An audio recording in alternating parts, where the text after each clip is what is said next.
বিএনপির সভাপতি, প্রিয়তা নওগাঁর মাটি বিএনপির ঘাঁটি।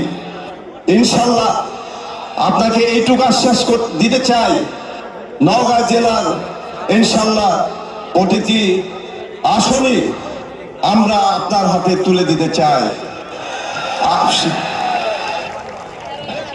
নওগাঁর মানুষের যে মৌলিক যে দাবি, দীর্ঘদিন ধরে নওগাঁর যে যানজটের সমস্যা, সেই সমস্যাটা সমাধানের লক্ষ্যে নওগাঁ শহরের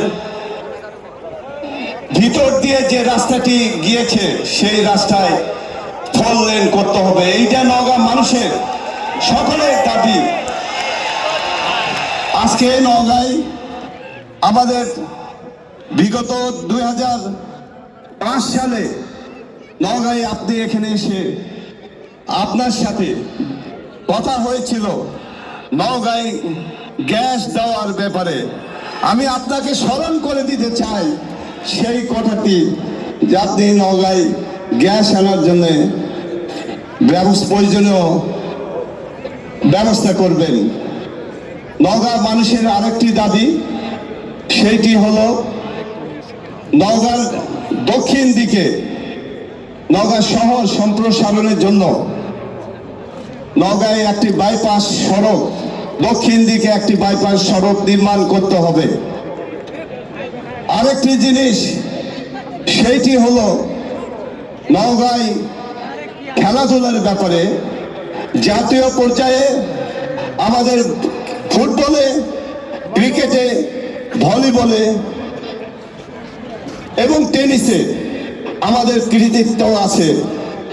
আমরা আশা করি নওগাঁর যে স্টেডিয়াম, খুব সংকীর্ণ স্টেডিয়াম, এই স্টেডিয়ামটি একটি পূর্ণাঙ্গ স্টেডিয়াম করার জন্য নওগাঁবাসীর একটি দাবি, যেখানে নওগাঁর বিপদগামী ছেলেরা তারা মাদকের পথ থেকে ফিরে আসার একটা বড় মাধ্যম এই নওগাঁ স্টেডিয়ামকে সম্প্রসারণ করলে সেটি সম্ভব হবে।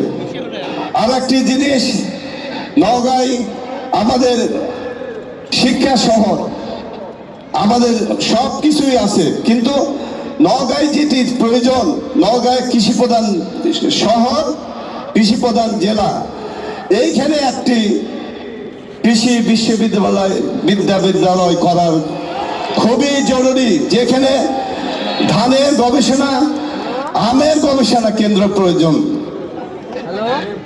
প্রিয় নেতা, নওগাঁর মানুষ সব সময় বিএনপির পক্ষে, ধানের শীষের পক্ষে।